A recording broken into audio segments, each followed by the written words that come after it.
100 টাকা গেলেন চা খায়েন। স্যার আপনি এই যে আপনি এত দয়ালু স্যার, আল্লাহ আপনাকে অনেক হিফাজত করুক। আপনি ভালো মানুষ, আশা করি আপনি আল্লাহ পাক আরো দিবে ইনশাল্লাহ দয়। এই যে গরিব মানসিক, আমি ইতিম সাওয়াল, আমার বাপও নাই মাও নাই, আমি ইতিম সাওয়াল হিসেবে আমার জন্য দোয়া করবেন। তারপরে ইয়েস স্যার, স্যার ঠিক আছে স্যার, দোয়া করুন স্যার। জামজাট আছে স্যার, তো একটু জামজাট ছাড়াই স্যার। ওকে ওকে আল্লাহ স্যার, হাফেজ। আল্লাহ হাফেজ। রায়হান ভাই কি অবস্থা? আপনাকে তো দেখি নাই এতদিন। স্যার আমি থাকি, আপনি তো থাকেন না স্যার। ও। আপনি তো বিভিন্ন জায়গায় যান, আপনি ঘোরা দেখা যায় না, আপনি খুঁজেই পাওয়া যায় না। হ্যাঁ। আমার তো শুক্রবারে খালি একদিন ছুটি, জুম্মার নামাজের দিন, হজের দিন।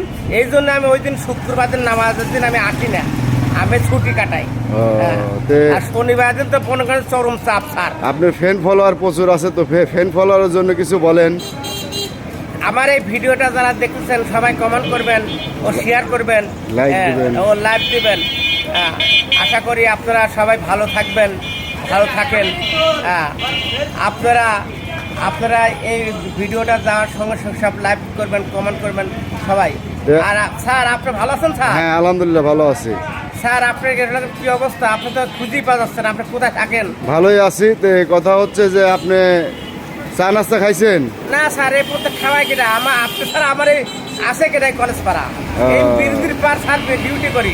এখানে সাইড ইউনিয়ন লোক যায় স্যার, আবার ঢাকা থেকে লোক আসে, বিভিন্ন জায়গা থেকে লোক আসে স্যার। আমি তো এলাকার মনে করতে খুব কষ্টে আছি স্যার। একটা চা খাওয়ার পয়সাটা দিবি। আচ্ছা